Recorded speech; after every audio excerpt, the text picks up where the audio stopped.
אנחנו קוראים בספר תלמוד 10 הספירות, כרך א'. Bonjour, nous lisons à partir du Talmud Eser Sefirot, le volume 1, la partie 2, le chapitre 1. Egulim et Yosher, vous pouvez poser vos questions sur cab.tv ou Sivatova.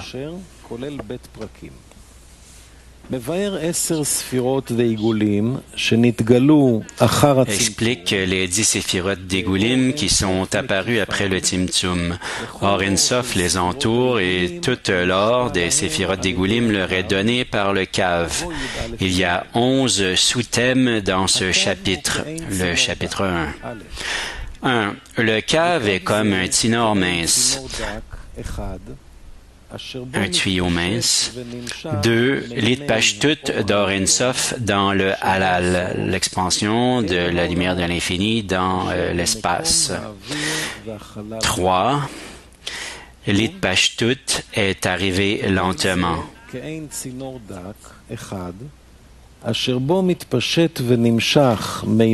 4. L'Igoul n'est pas cohésif avec Sof, mais il y est relié par le Kav, la ligne.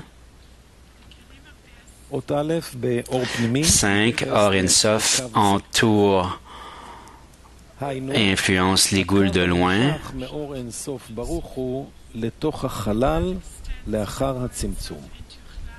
6. וקו זה, היינו הקו הנמשך מאור אין סוף, ברוך הוא, לתוך החלל לאחר הצמצום. מישהו מעוניין לשאול אם יש לי עניין? לשאול, אז בבקשה, מרים יד. Quelqu'un veut poser une question sur le sujet, s'il vous plaît, levez la main. הכלים של 10 הספירות דיושר נקראים בשם צינור או צינורות. Article 2, nous parlons des kelim des 10 séphirotes de Yosher qui sont appelés tsinor ou tsinorotes au pluriel parce qu'ils confinent les routes de l'or, la lumière, qui voyagent à travers eux avec maîtrise et grande précision. Ils garantissent qu'elle ne s'étendra que par certaines routes dans ces kelim. Ils sont comme un tsinor, un tuyau qui canalise l'eau qui le traverse avec précision. Ils s'étendent et continuent d'en prendre la même forme qu'à l'intérieur du tsinor. S'il est étroit, l'eau est étroite. S'il est large, le courant aussi, et il ne change jamais. Pour cette raison, les lumières qui traversent cette tsinorote s'appellent 10 séphirotes de Yosher.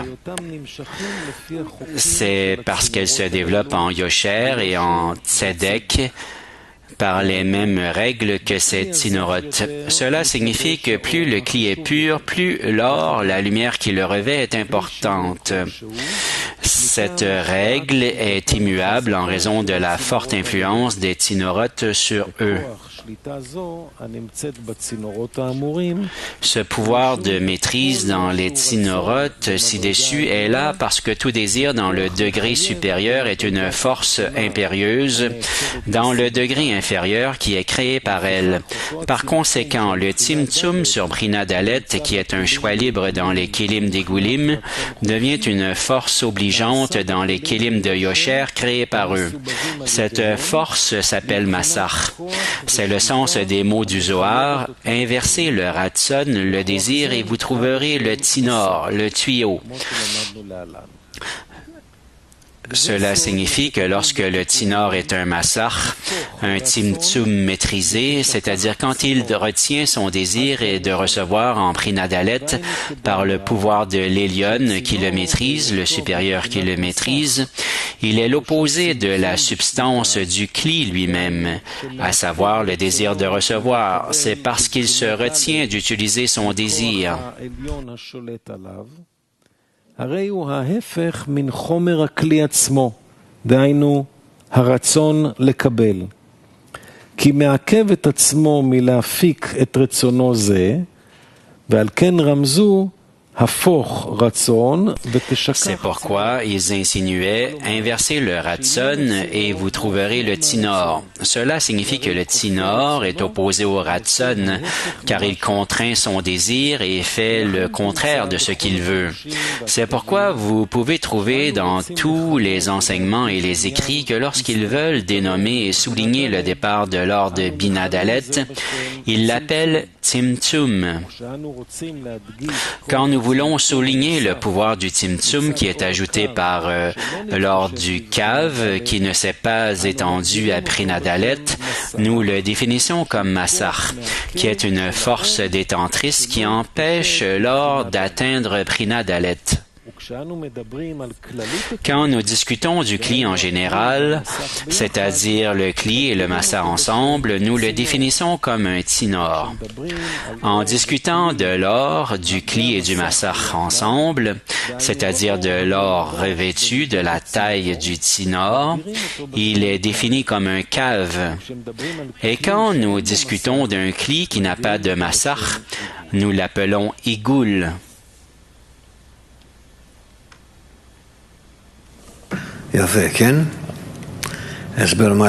Oui, c'est bien.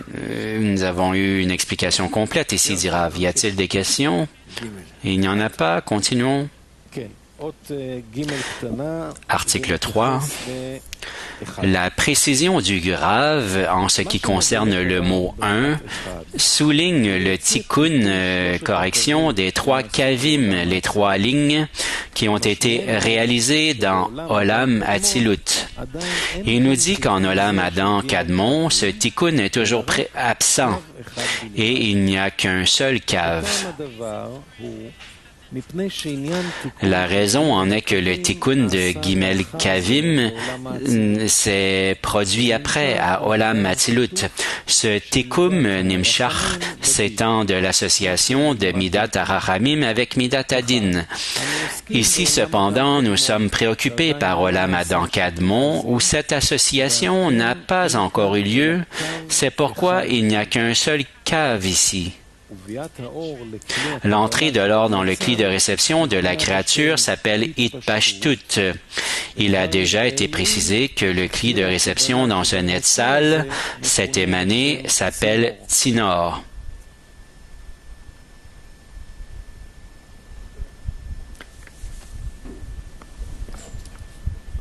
אות ד' קטנה מתייחס למילה של אין אין סוף. 4. Et qui se relie au mot Ensof.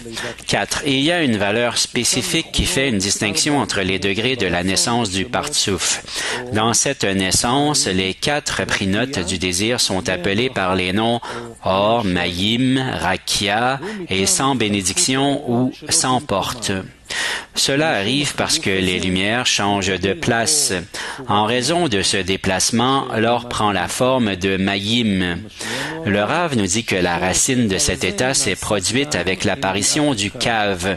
L'or, qui s'étend comme Kav, est considéré comme Mayim par rapport à l'or Elyon. C'est pourquoi il dit précisément l'eau de l'or Elyon d'Ensof.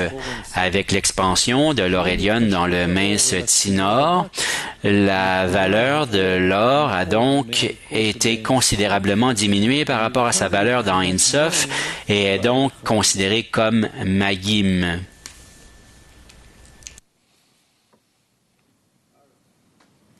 אות ב' למעלה בדברי הארי.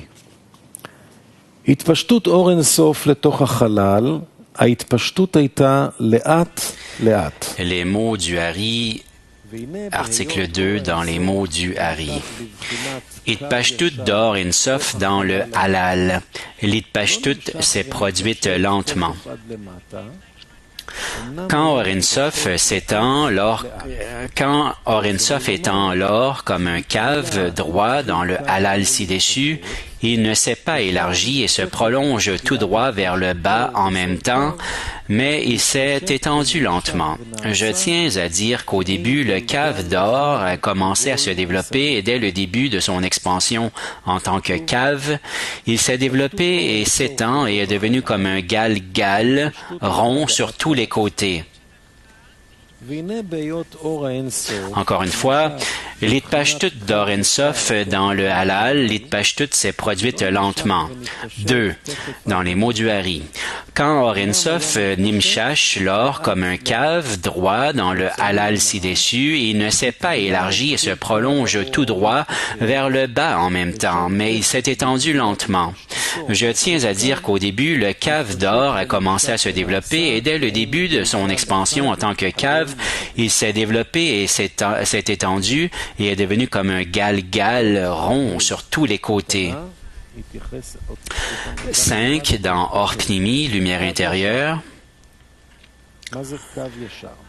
une lumière qui s'étend graduellement selon les lois des 4 prinotes, signifiant de Zak à Av, de pur à grossier, et s'arrête à Prinadalet, est appelée Kav Yachar, la ligne droite.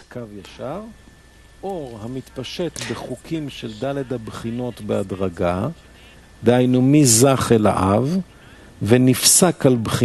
une fois, 5. Une lumière qui s'étend graduellement selon les lois des 4 prinotes, signifiant de Zak à Av, et s'arrête à Prinadalet, est appelée Kav Yachar. 6. Ne vous méprenez pas et n'interprétez pas les termes tout de suite et lentement qui sont utilisés ici comme des temps, car on sait que la spiritualité est au-dessus du temps. Par conséquent, tout de suite signifie qu'il n'y a pas de changement de degré. Le terme lentement fait référence à un ordre de degrés. Il tient à dire qu'elle suit l'ordre des 4 prinotes connus, comme il l'expliquera désormais.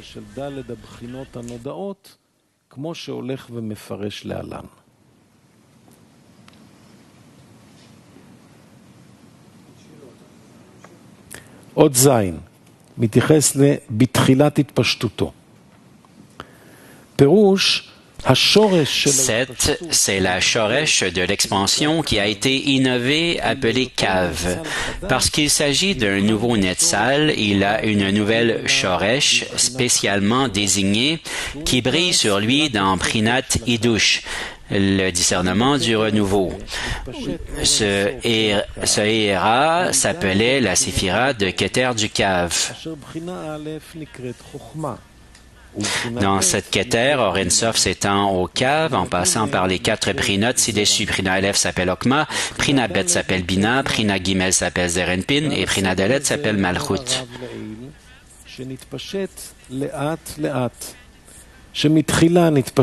Le Rav dit à propos de cet ordre qu'il s'est développé lentement.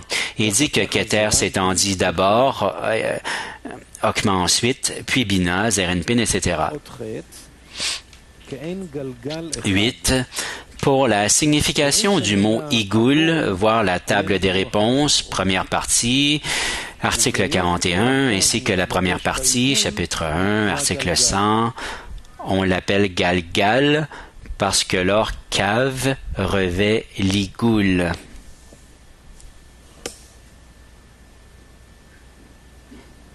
העיגול אינו דבוק באין סוף, אלא מקושר בו דרך הקו, עוד ג' למעלה. והעיגול הזה היה בלתי דבוק עם אור האין סוף הסובב עליו מכל צדדיו. L'Igoul n'est pas adhésif avec Ein Sof, mais il y est relié par le cave. Article 3 dans les mots du Hari. Cet Igoul n'était pas adhésif avec Or Ein Sof qui l'entoure de tous les côtés. C'est parce que s'il y adhère, il retournera à son état antérieur et sera annulé dans Or Ein Sof. Dans ce cas, sa puissance ne sera pas du tout apparente et tout ne sera qu'Or Ein Sof comme au commencement. Par conséquent, cet Igoul est adjacent à Igoul Ein Sof et ne devient pas adhésif avec lui. La connexion et l'adhésion de cet Igoul émané avec Ein Sof se fait principalement par ce cave à travers lequel Or Ein Sof descend, s'étend et influence dans cet Igoul. Oui, demande Rav. Toute cette partie, ça parle de quoi? Cette partie d'Irav, ça s'appelle les lignes droites et les cercles. C'est la partie 2 de Ser Sefirot, le mode de Ser Sefirot. C'est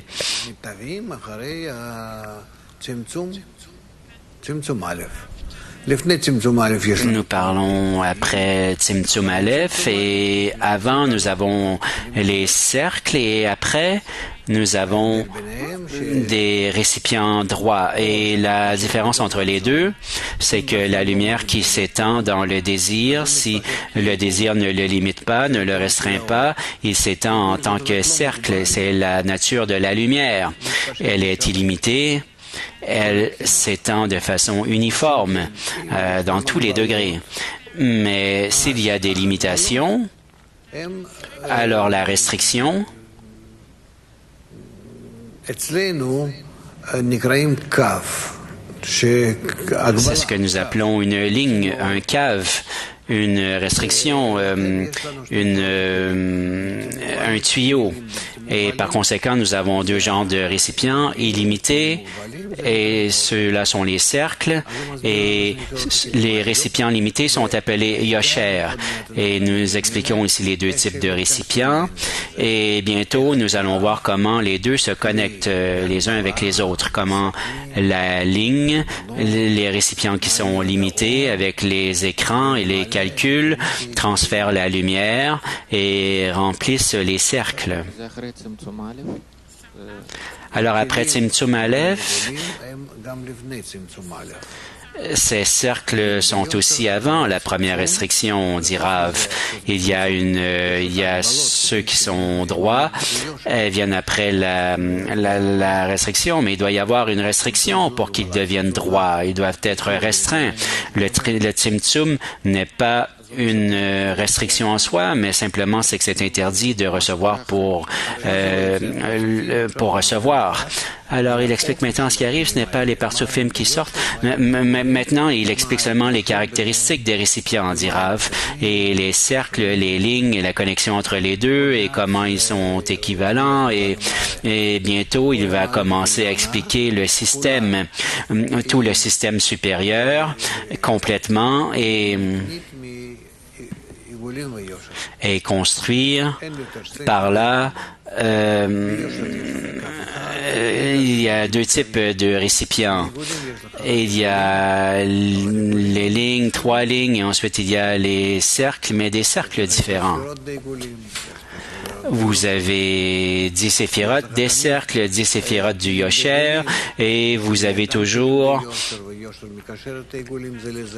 des récipients de cercles, des récipients de lignes qui sont connectés. Les cercles par eux-mêmes ne peuvent rien faire. Ils sont passifs et qu'est-ce qui les active? C'est les lignes parce qu'ils ont des massachim et le système qui est entièrement le système du ciel, des cieux, comme nous disons, ça inclut les deux types de récipients, les cercles et les lignes.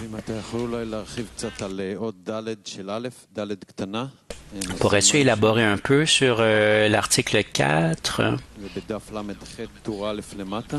Non.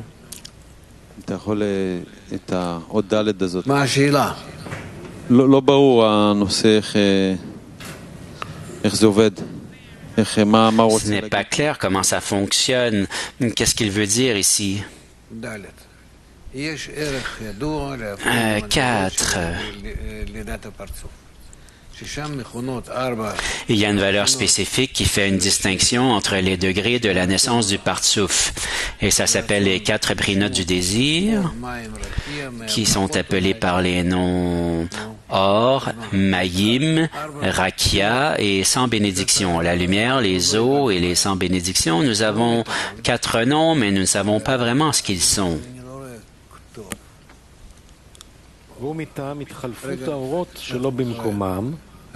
ככה אני רואה, כאן זה האור. והוא מטעם התחלפות האור. 4 brinotes du désir, appelés par les noms Or, Mayim, Rakia et sans bénédiction, ça arrive parce que les lumières changent de place. En raison de ce déplacement, la lumière prend la forme des eaux. Le Rav nous dit que la racine de cet état s'est produite avec l'apparition du cave. L'or qui s'étend comme cave est considéré comme mayim, eau, par rapport à l'or Elyon, la lumière supérieure. C'est pourquoi elle est normalement ronde, dit Rav, et c'est pourquoi il dit précisément lors de l'or Elyon d'Ein Sof. Avec l'expansion de l'or Elyon dans le Tsinor mince, et la valeur de l'or a donc été considérablement diminuée par rapport à sa valeur dans Ein Sof.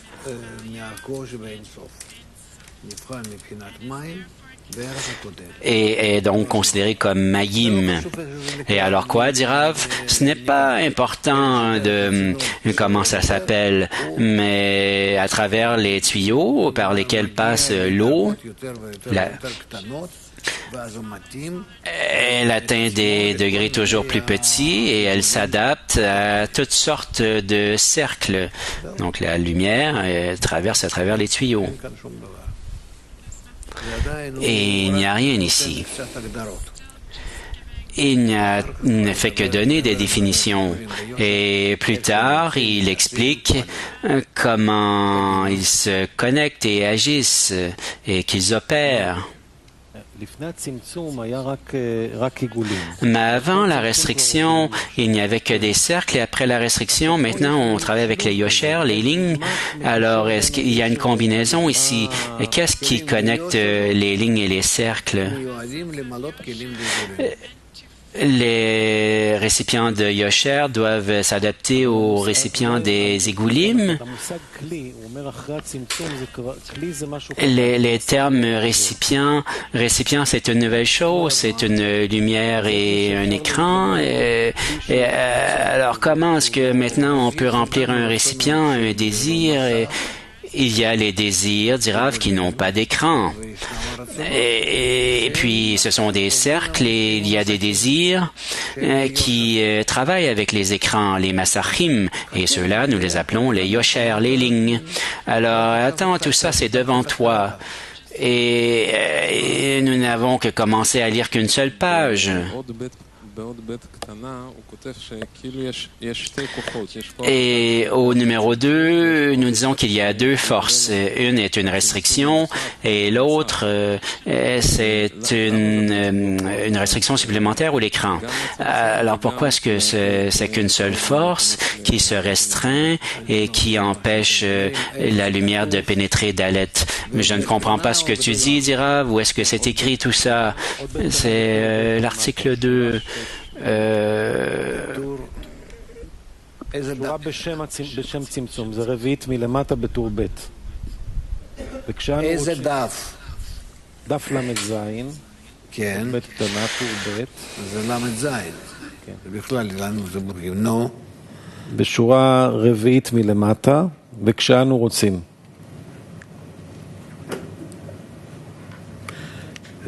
טור ב' או טור א'? טור ב'. כן. השורה מתחילה בשם צמצום. שורה רביעית מלמטה. שלישית מסוף? שישית מסוף, עוד שתי שורות למעלה. צמצום הנוסף מצד אור הקו, שלא יתפשט לבחינה ד'. La restriction supplémentaire, בשם מסך. זהו שואל. nous la définissons comme un massar, un écran. Et avant, il dit que quand tu veux accentuer la lumière qui sort, nous l'appelons une restriction. Pourquoi y a-t-il deux forces? Les deux fonctionnent pour des raisons différentes et des buts différents. La restriction, c'est parce qu'il ne veut pas recevoir. Il ne veut pas recevoir la lumière et la force de l'écran qui décide d'accepter la lumière, mais à de nouvelles conditions pour recevoir seulement. Et je te demande, lorsque tu étudies, dis-moi où à ce à quoi tu te réfères et non pas où on pose des questions sur ce que nous étudions précisément et ne va pas poser des questions sur ce que nous avons vu 2 pages au préalable. כי גם הוא בבחינת עיגול סביב עליו ורחוק ממנו כנ"ל, כי הוא מוכרח שהארת אין סוף בנאצלים תהיה דרך קו ההוא לבד. כי אם היה האור נמשך להם דרך גם כל סביבותיהם, היו הנאצלים בבחינת המאציל עצמו, בלתי גבול וקצבה. שוב, אור אין סוף מקיף ומשפיע אל העיגול מרחוק. והאין סוף סובב ומקיף עליו מכל... La lumière d'En Sof l'entoure de tous les côtés parce qu'il est aussi le degré à côté de lui et distant de lui, parce qu'il doit, la lumière d'En Sof, des Netzalim, doit passer à travers cette ligne seulement parce que la lumière à travers ce qui l'entoure et les Netzalim seront à ce degré.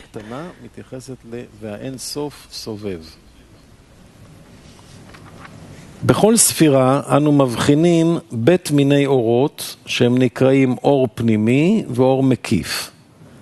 כי האור המתלבש בתוך הספירה, בתוכה, נקרא בשם אור פנימי.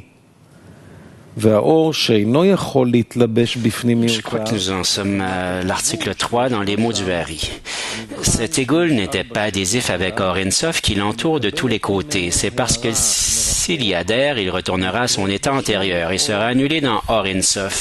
Dans ce cas, sa puissance ne sera pas du tout apparente et tout ne sera qu'Or Ein Sof comme au commencement. Par conséquent, cet égoule est adjacent à Égoule Ein Sof et ne devient pas adhésif avec lui. La connexion et l'adhésion de cet égoule émané avec Ein Sof se fait principalement par ce cave à travers lequel Or d'Ein Sof descend et s'étend et influence dans cet égoule. Or Pnimi, l'article 9. Cela signifie que toute l'or qui se trouve dans les égoulim vient seulement de ce qu'ils reçoivent du cave, qui est considéré comme un nouveau Ehara. C'est-à-dire qu'il y a l'intérieur, il y a l'environnante d'Irav, il y a les environnantes qui vont autour, et aussi il y a ce qui est intérieur, et il y a plusieurs noms à cela. Que nous, et ça n'est toujours que des définitions.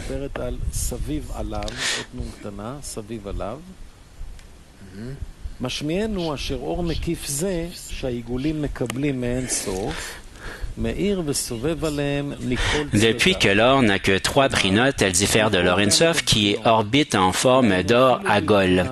C'est pourquoi le Rav écrit qu'il est en non adhésif avec l'Or Ein Sof. Cela signifie que la forme de l'or agol de Keter Degulim n'est pas la même que l'or dans Ein Sof. Il en est ainsi parce que Ishtavut Sura signifie adhésion dans la spiritualité et que le terme Sovev est considéré comme l'élément causal. 10. Si son Ehara, illumination, avait été dans les 4 brinotes comme Or Ein Sof, sa Tsura aurait été la même et aurait adhéré à Ein Sof. Dans cet état, elle serait totalement annulée et dans Ein Sof est totalement impossible à distinguer.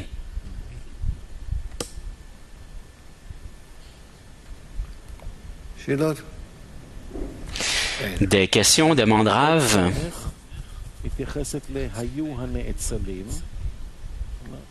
מפנה לאות י'.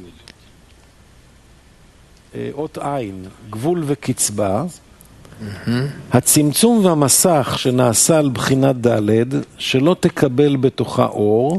La lumière qui s'étend d'Ein Sof au Netzal s'appelle Or Yachar. Cette lumière est liée au Netzal par un revêtement de rosaire qui s'élève du Massach vers le haut à travers un zivug de Hakar. C'est ce qu'on appelle It Kashrut parce que cet or rosaire qui monte du Massach de Brinadalet du cave droit détient et emprisonne l'Aurélion dans l'Igoul. Alors, tout ensemble, est-ce que c'est clair ce dont il est question ici? Demande Rav. Niv, qu'y a-t-il avec toi? C'est difficile de se concentrer. Le désir de recevoir, de suivre. C'est-à-dire que le désir de recevoir, nous comprenons. La restriction, tu comprends aussi que ça arrive? Oui, dit Niv. Et après la restriction, le désir de recevoir peut se comporter de différentes façons. Avant la restriction, le désir de recevoir est rond. et il n'y a pas de limitation. Et s'il n'y a pas de limitation, nous disons que c'est un cercle. Et puisqu'il y a 4 brinotes, 4 phases, ça se construit d'une façon en différentes parties, et ça, c'est clair. Et après la restriction, le désir de recevoir ne fonctionne plus seulement suivant son désir, mais suivant ce qui est approprié. Et c'est ce que nous appelons un tuyau tsinor.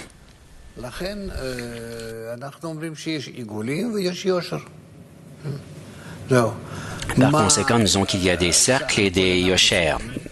Igulim et des yosher, des lignes, et c'est-à-dire que le but de la création, c'est de régaler les créatures, mais la créature doit s'identifier au Créateur. Elle doit donner comme le Créateur, et les deux donnent et reçoivent l'un de l'autre, et les deux sont maintenant en adhésion. Et c'est-à-dire qu'il nous faut atteindre une situation où tous les récipients de Yosher, après la restriction, doivent travailler et atteindre un état où ils seront comme des récipients d'Igulim, de cercles.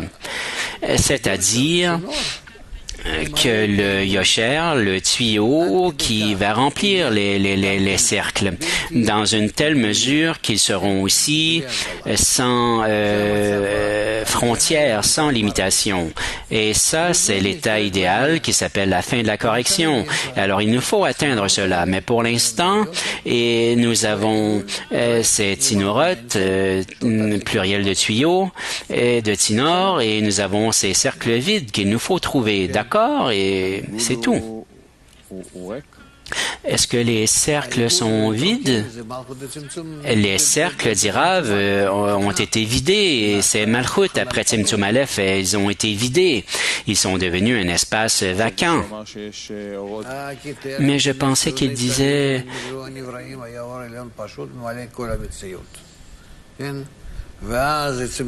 Et il y avait une lumière simple qui remplissait toute la réalité, et puis elle s'est restreinte, et la lumière a été attirée à Ein Sof à travers une seule ligne jusque dans ces cercles, et on crée, ça répandu jusque dans le monde entier, et dans les mondes, tu connais tout ça. Et, alors, je ne le dis pas aussi bien que le Hari le dit, je le dis dans des mots simples, c'est-à-dire que le tuyau doit remplir la ligne, c'est-à-dire que je travaille vis-à-vis du Créateur dans le don, et si je remplis la ligne, ça veut dire que j'atteins un don complet.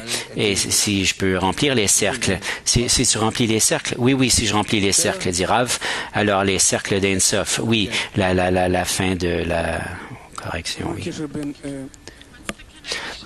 Quelle est la connexion entre la lumière environnante et la lumière intérieure? Parce qu'ici, il parle de la lumière intérieure, de la lumière environnante, et est-ce qu'il y a une connexion entre les cercles et les lignes? Les lumières environnantes, ce sont les cercles, et la lumière intérieure est dans les yosher. Nous allons voir tout ça. Continuons.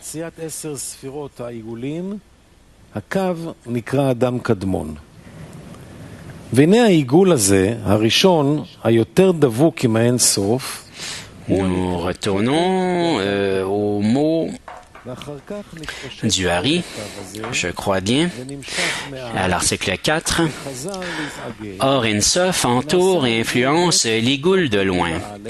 L'Ein Sof s'élève et tourne autour de tous les côtés parce qu'il est lui aussi dans un Igoul autour d'elle et loin d'elle. Le Ehara d'Ein Sof dans les Netzalim ne doit pas passer par ce cave. Si l'or était venu à eux aussi par leur entourage, les Netzalim auraient été comme le Matzil lui-même, sans Gévoul, c'est-à-dire illimité, et Kitzba, c'est-à-dire sans restriction.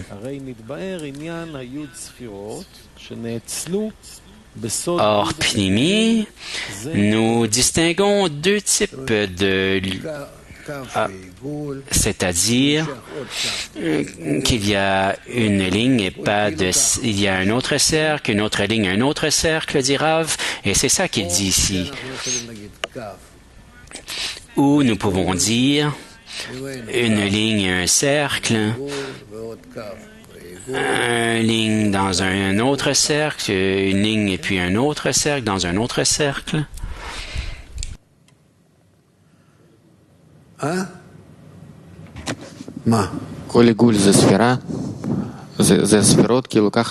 Chaque cercle est une séphira, ce sont des séphirotes, tout ça? Ils peuvent être des séphirotes, des mondes, des récipients, des raves, ce sont des récipients. Mais la ligne aussi est un récipient. Lorsque la lumière se disperse dans les récipients d'une façon restreinte, ça s'appelle une ligne, yosher. Et lorsque la ligne se distribue d'une façon non restreinte, c'est ce que nous appelons des cercles, igulim. Et c'est tout. Alors tu as le monde d'Adam Kadmon, Atzilut, Bria, Yetzira, et puis un autre cercle qui fait Asiya. Et ici, à l'intérieur, tu as ce point noir qui est Malchut, la Malchut générale, et c'est notre monde. Et tout ça, c'est tout le format que nous étudions. C'est toute la structure. צריכים להבין ההבחנות שבשמות של 10 הספירות. כי פעם אנו מכנים אותן בשם ד' בחינות, ופעם אנו מכנים אותן בשם יחידה, חיה, נשמה, רוח, נפש, ופעם מכנים אותן בשם כתר, חוכמה, בינה, זרנפין, הכולל בעצמו 6 ספירות. Orpnimi, article 80. Nous devons comprendre les discernements sous les noms des 10 séphirotes. Nous les appelons parfois Yechida, Chaya, Neshama, Ruach, Nefesh et parfois Keter, Okma, Bina, Zerenpin et Malchut. Lorsque nous nous référons spécialement au Kelim, signifiant seulement la substance du Netzal, nous définissons les noms de leurs 10 séphirotes au moyen des 4 prinotes dans le désir de recevoir. Lorsque nous référons spécialement à la lumière qui revêt ces Kelim, nous les appelons Nefesh, Ruach, Neshama, Aya, Yechida. Enfin, lorsqu'on réfère précisément au Kelim, mais que l'on veut souligner les Reshimot des lumières qu'ils contiennent lorsqu'ils sont vidés de leur lumière, on les appelle Keter, Okma, Bina, Zerenpin et Malchut.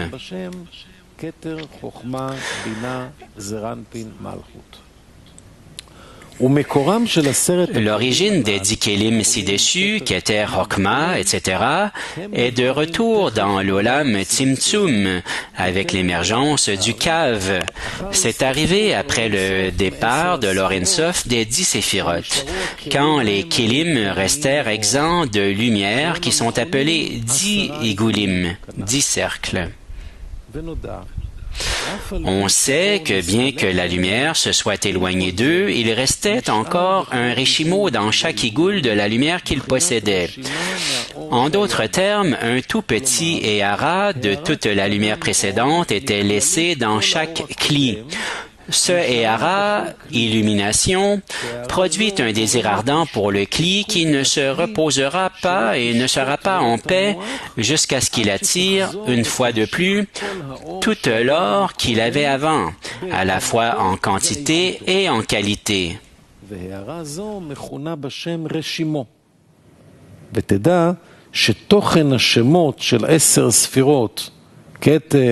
Cet Ehara est appelé un Reshimo. Sachez que le contenu des noms des 10 séphirotes, Keter, Okma, etc., définissent spécialement les Reshimot de la lumière qui restaient avec les 10 Kélim.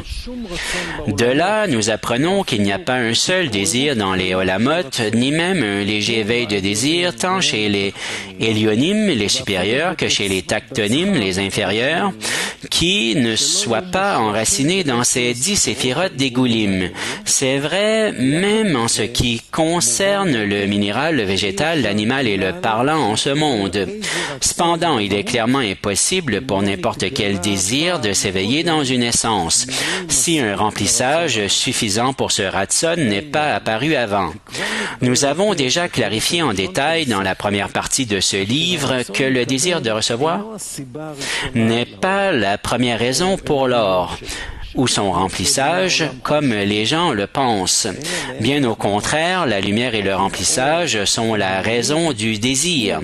C'est l'attribut du désir de donner qui est nécessairement contenu dans la lumière supérieure qui a été créée, qui a créé le désir de recevoir dans le Netzal, parce qu'un désir dans l'Elyon devient une force irrésistible dans le Tacton, l'inférieur. Ainsi, l'or Elyon, lumière supérieure, devient la raison de l'apparition des 4 brinotes du désir de recevoir dans le Netzal. Ces brinotes sont les racines de tous les désirs qui apparaissent dans les Olamot, les mondes.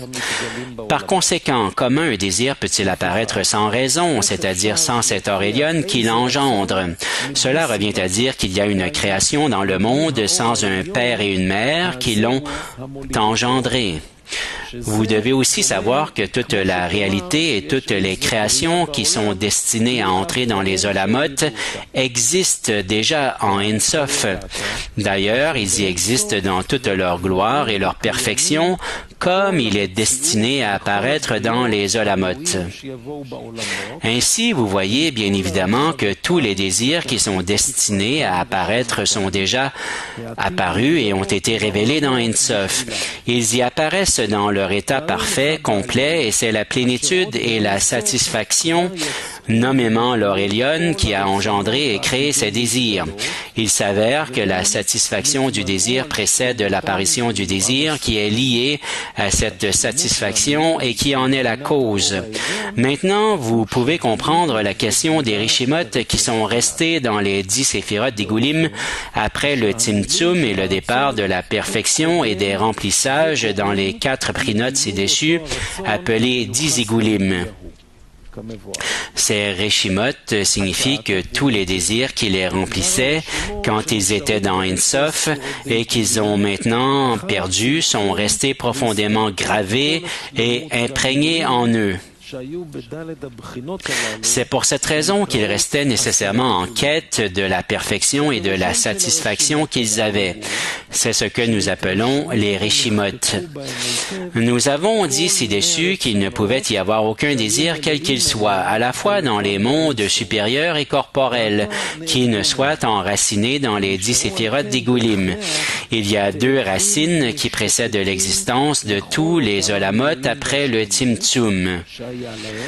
La première racine, tout désir existe déjà dans toute sa gloire et sa grandeur. C'est la réalité qui existe dans Ein Sof. Deuxième racine, tous les désirs sont complètement vidés du remplissage qui leur était associé dans Ein Sof. Cette racine est appelée Olam Tzimtzum. Tous les kilim et la substance des créations s'étendent de l'Olam Tzimtzum. Cela signifie qu'ils ne sont que des kilim vides et des désirs qui ont perdu leur remplissage, alors que tous les remplissages et ces désirs, tous les remplissages de ces désirs viennent d'Ein Sof. Souvenez-vous bien de ces racines, car elles sont parmi les plus nécessaires, celles dont il faut se souvenir, tandis que nous continuons à étudier cette sagesse.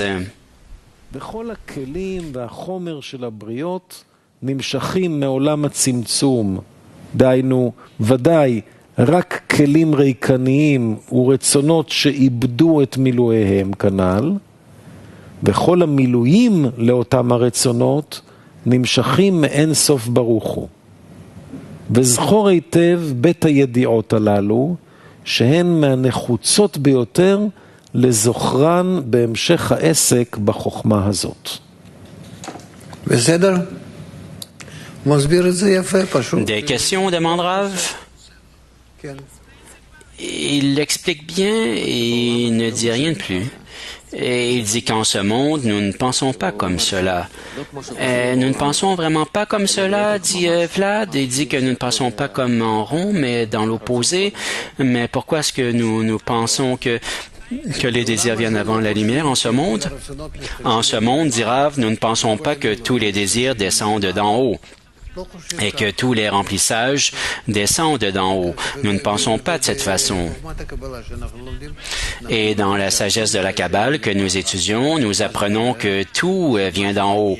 Alors, qu'est-ce que ça veut dire? Ça veut dire que lorsque ça vient jusqu'à nous, c'est que le Créateur a créé ça pour que nous fassions cela, de faire la connexion entre la lumière et les récipients à travers une restriction, les écrans, la lumière, et en bref, c'est notre travail. Alors, il dit que tous notre désir sont remplis dans Ein Sof et que le Créateur remplissait tout et que lorsque la lumière est partie, et il n'y avait qu'un Réchimo et cette lumière, et c'est la même chose dans ce monde. Dans notre monde, dit Rav, il n'y a rien. Nous en parlerons plus tard. Il est trop tôt pour en parler. Ici, il ne fait que le mentionner, dit Rav. Et aussi, le monde corporel, ce n'est pas notre monde. Le corporel ici, c'est pour le fait de recevoir, dit Rav.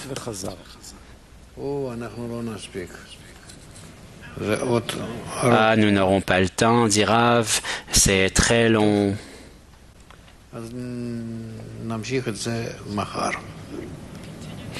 Alors, nous allons continuer cela demain.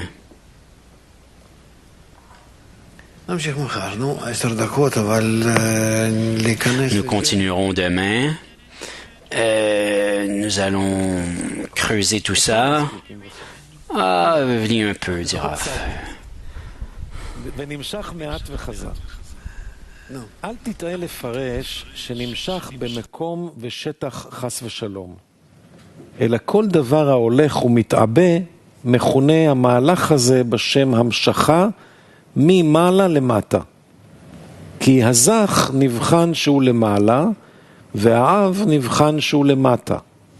וזה משוער בקרבת הצורה לבחינה ד' כי כל הקרוב ביותר אל בחינה ד' נבחן לעבה יותר, וכל הרחוק ממנה נבחן לזך יותר. ונמשך מעט, פירושו שהלך ונתעבה מעט, והמילה נמשך סובבת על אור הקו. ועניין ההמשכה הזו הוא כי בכל ספירה וספירה נמצאות 10 ספירות, שזה נבחן הן בספירה של 10 ספירות דעיגולים, והן בספירה של 10 ספירות דיושר. וכשיצאו 10 הספירות של ספירת כתר, יצא מתחילה הקו בבחינת ג' הספירות הראשונות שלו, שנקרא הראש דכתר ביושר. Ne vous trompez pas dans l'interprétation selon laquelle le mot s'étend, le mot Nimshash désigne un lieu et une région. Au contraire, tout ce qui gagne en avyut est considéré comme Nimshash de haut en bas, ainsi le Zach pur est considéré comme étant au-dessus et Lav au-dessous. Ceci est évalué en fonction de la proximité de forme avec Prina Dalet. Plus on se rapproche de Prina Dalet, plus on considère qu'elle a un grand avyut, et plus on considère qu'elle est éloignée de Prina Dalet comme étant plus Zach. Nimshash un peu, c'est un peu implique qu'elle a gagné quelques avyut, et le mot Nimshash se rapporte à la lumière du cave. Cet enjeu de l'Amshasha apparaît parce que dans chaque séphira, il y a 10 séphirotes intérieures, à la fois dans les 10 séphirotes d'Igoulim et dans les 10 séphirotes de Yosher.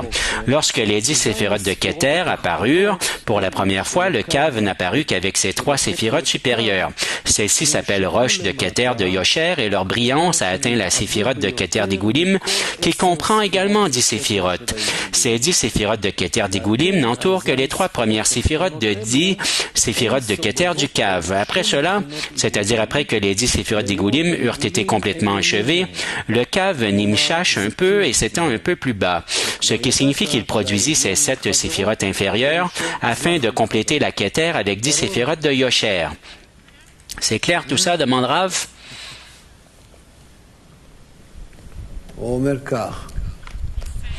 Il dit, nous avons une ligne et qui va en cercle, alors il y a une différence entre ces 3 récipients, Keter Hokma Bina, et ces 7 récipients ici. Il y en a 3 ici et 7 là. Il y a une différence entre les deux. Comment la lumière, la ligne passe au travers de tout ça. Bientôt, nous allons le voir. Ainsi, ces 7 séphirotes inférieures, 7 de Keter de cave, s'étendent vers le bas, ce qui signifie qu'elles sont devenues plus hâves que les 10 séphirotes de Keter d'Igoulim. La raison pour laquelle il n'y a pas de séphirotes d'Igoulim autour de ces 7 séphirotes inférieures est que les Igoulim sont supérieurs à eux, c'est-à-dire plus purs. Et vous savez déjà que supérieur signifie plus pur. Vous pouvez en comprendre la raison en fonction de l'explication ci-dessus que les séphirotes et les igoulim précèdent et sont beaucoup plus importants que les séphirotes dans le cave. C'est parce qu'il n'y a pas de massach dans les igoulim et que ce massach dans les séphirotes du cave se trouve au milieu de chaque séphira, ce qui signifie que dans la dernière prina du roche, de la séphira. En d'autres termes, il se trouve à la dernière prina des 3 premières séphirotes des 10 séphirotes de Yosher. Ces séphirotes existent dans chaque séphira de Yosher et sont appelés le roche de cette séphira. Il s'avère que notre affirmation selon laquelle le massach est incorporé dans les séphirotes du cave n'est vraie que dans les 7 séphirotes inférieures de chaque séphira sous le massach. Cependant, dans les 3 premières, appelées roches, il n'y a pas de massach, car elles sont au-dessus. Ainsi, ces 3 premières sont complètement identiques à toutes les 10 séphirotes d'Igoulim en ce qu'elles n'ont pas de massach. Pour cette raison, elles se trouvent à la même prina et nous constatons que les 10 séphirotes de chaque séphira d'Igoulim est la cause des 3 séphirotes en haut de chaque séphira du cave.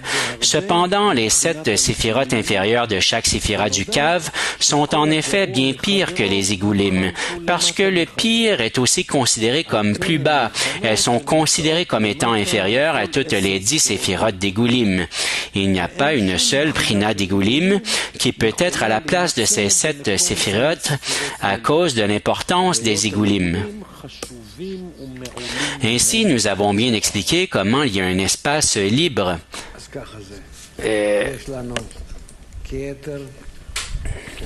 Nous avons Keter, Hokma, Bina, dit Rav. Keter, Hokma, Bina. Et la ligne est avec eux. Et en bas,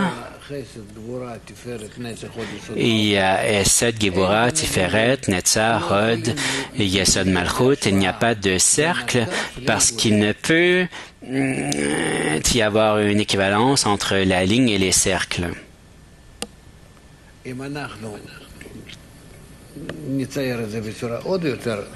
Et si nous le dessinons d'une meilleure façon, ça c'est, il y a 3 séphirotes ici, Keter, Hokma, Bina, et puis nous avons une ligne et les 7 autres séphirotes, et si nous en avons 3 séphirotes, et si nous en avons les 7 autres, et après ces 7-là, il y a un autre cercle.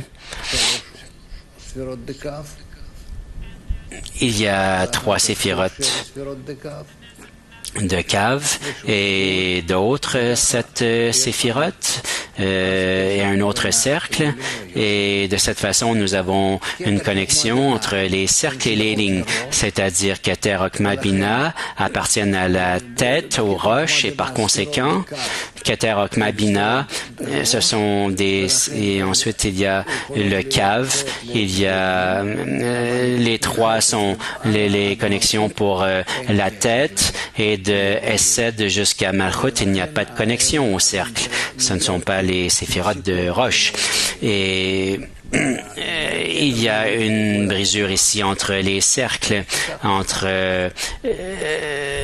les cercles de Keter, et puis il y a les cercles de Hokma, et demain nous allons continuer tout ça. Et il l'explique en fait en grand, avec beaucoup de détails, et je ne sais même pas pourquoi il l'a fait, parce que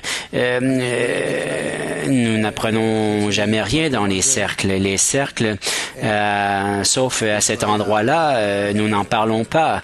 Il y a comme un problème, et il y a un problème en général, et nous manquons de matériel à propos des cercles.